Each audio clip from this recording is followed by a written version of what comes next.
বন্ধুরা, তোমরা সবাই কেমন আছো? আশা করছি তোমরা সকলেই ভালো আছো। তো তোমরা আগের ভিডিওতে দেখেছিলে যে আমরা এক জায়গায় ঘুরতে যাচ্ছি।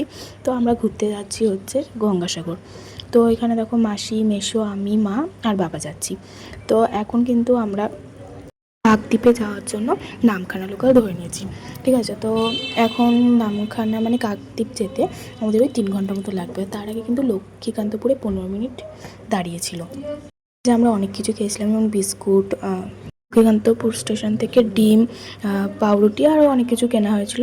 তো তারপরে কিন্তু আমরা দ্বীপ নেমে গেছিলাম। ওখান থেকে কিন্তু আমরা ধরে নিয়েছি টোটো, যেহেতু আমাদের আবার লঞ্চে করে ওই পাড়ে যেতে হবে। তো এখন দেখো যাচ্ছি লঞ্চ ঘাটে। টোটোতে যেখান থেকে নামিয়েছে সেখান থেকে মাত্র 5 মিনিট মতো লাগে। তো দেখো এখন আমাদের অনেকক্ষণই বেশ লাইন দিতে হবে। প্রথমে তো ভ্যাসেলে কিন্তু অনেক লোকই চলে গেছিলো, যে ভ্যাসেলটা এসেছিলো ওতে আমরা যেতে পেরেছি। তো যাই হোক, দেখো এখানে অনেক লোক দাঁড়িয়েছিল। তো অবশেষে আমরা উঠে গেছি আর আমরা এখন ওই পারে যাব। এখন এখানে একটু ভিডিও করছিলাম আর বাইরের দৃশ্যটা কিন্তু দেখতে খুব সুন্দর লাগছিল। তো আস্তে আস্তে আমরা এই পারে চলে এসেছি। এই পারে আসতেই 1 ঘন্টা মতো লাগে। তারপর এখন আমরা টোটো ধরে নিয়েছি, টোটোতেও কিন্তু 1 ঘন্টা লাগবে।